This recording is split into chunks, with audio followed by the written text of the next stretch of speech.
ఈ చెరువులను కుంటలను ప్రభుత్వ భూములను రక్షించడానికి నోటీసులు ఇవ్వడం మొదలెట్టింది. అంటే ఇదేదో సమస్యను పరిష్కరించే ప్రయత్నం చేస్తుంది హైడ్రా. ఆల్రెడీ వచ్చిన సమస్య అప్పుడు కూడా కోర్టుకు వస్తున్నందుకు వందల వేల కేసులు ప్రతిరోజు.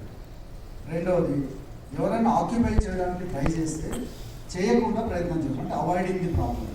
సో అప్పుడు కూడా వీళ్ళు వెళ్ళగానే కోర్టుకు వచ్చేస్తున్నారు. Hydra is coming to me without issuing any notice, they are trying to demolish there for writ petition. So సమస్యను రిజాల్వ్ చేసే ప్రక్రియలు అయినా సమస్యను అవాయిడ్ చేసే ప్రక్రియలు అయినా కూడా కోర్టు కేసులు పెరుగుతున్నాయి. కోర్టు కేసులు తగ్గకుండా మనం చూడలేము. కోర్టు కేసులు పెరుగుతూనే ఉంటే అది వాళ్ళ రైట్. మనం సమస్యను పరిష్కరించే ప్రయత్నం చేయాలి. ఇంతకుముందు చెప్పినట్టుగా కలెక్టర్లు అందరూ కూడా మాకు చాలా పనులు ఉంటాయి. నిజం కూడా వాళ్ళకి చాలా పనులు ఉంటాయి. ఈ తల్లి maintenance act, parents welfare act ఏదైతే ఉందో, సీనియర్ సిటిజన్స్ వెల్ఫేర్ యాక్ట్ కూడా, ఈ కేసెస్ తగ్గితే వాళ్ళు వేరే పనులు ఇప్పుడు డిస్ట్రిక్ట్ కలెక్టర్ యొక్క డ్యూటీ ఏంటి? మన జిల్లాను వాళ్ళు అభివృద్ధి చేయాలి.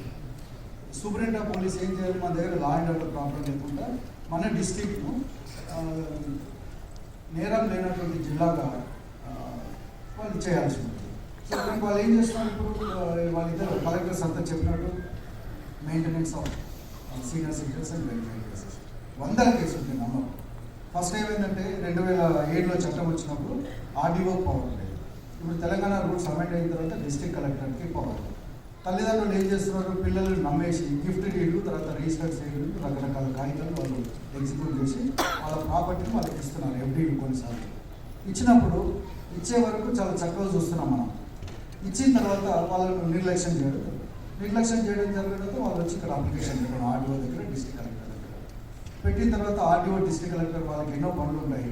వాళ్ళకి ఇంకొక సమస్య ఏంటంటే వీళ్ళకి పాపం సిపిసి, సిఆర్పిసి, ఎవిడెన్స్ యాక్ట్ ఇలాంటి చట్టాలలో ఎలాంటి ట్రైనింగ్ ఉండదు. బేసికల్ మనకున్నట్టు జడ్జెస్ అర్థం వాళ్ళు ఏం చేస్తున్నారు?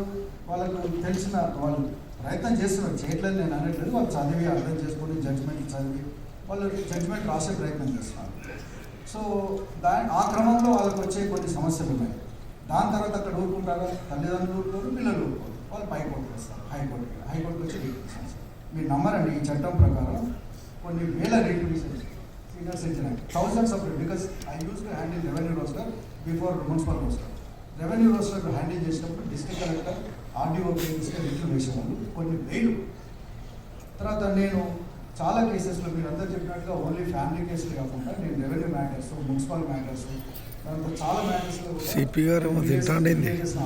అపాయింట్ చేస్తాను. నేను ఫ్యామిలీ కోర్టు కేసెస్లో డివిజన్ బెంచ్ చేసినప్పుడు నేనే లంచ్ టైంలో, ఇద్దరు జడ్జిలో ఉన్నాను డివిజన్ బెంచ్, మేమే లంచ్ టైంలో చాలామంది కపుల్స్ని, తల్లిదండ్రులను, తర్వాత పిల్లల్ని పిలిచి ఆ ఇష్యూస్ అన్ని కూడా రిజాల్వ్ చేయడానికి ప్రయత్నం చేశాను. సో ఇలా ఎన్నో కారణాలు కేసులు పెరగడానికి, కేసులు పెరగకుండా మనం ఆపలేమేమో అని నా యొక్క ఉద్దేశం. కేసులు పెరగడానికి చాలా కారణాలు, ఇది ఒకటి. రెండవది ఏంటంటే మన దేశంలో అందరూ మాట్లాడుతున్నాం ఏంటి, అమెరికాలో అలాగా ఇలాగా. నేను అమెరికా గురించి చెప్తాను. అమెరికాలోకి 97% కేసులు అసలు ట్రయల్కి వెళ్ళవు. ఓన్లీ 3% ఆఫ్ కేసెస్ ట్రయల్కి వెళ్ళవు. ఎందుకు? దాని కారణం ఏంటి అందరికీ తెలుసు. అక్కడ ఏంటంటే మనం చాలామంది పోలీస్ ఆఫీసర్స్ ఉన్నారు. మన దగ్గర ఒక సిస్టమ్ ఉంటుంది. ఒక కేసు, ఒక నేరం జరుగుతుంది. ఫర్ ఎగ్జాంపుల్ ఒక అతను ఒక యాక్సిడెంట్ చేస్తాడు, లేకపోతే చీటింగ్ చేస్తాడు, ఇంకేదో నేరం చేస్తాడు.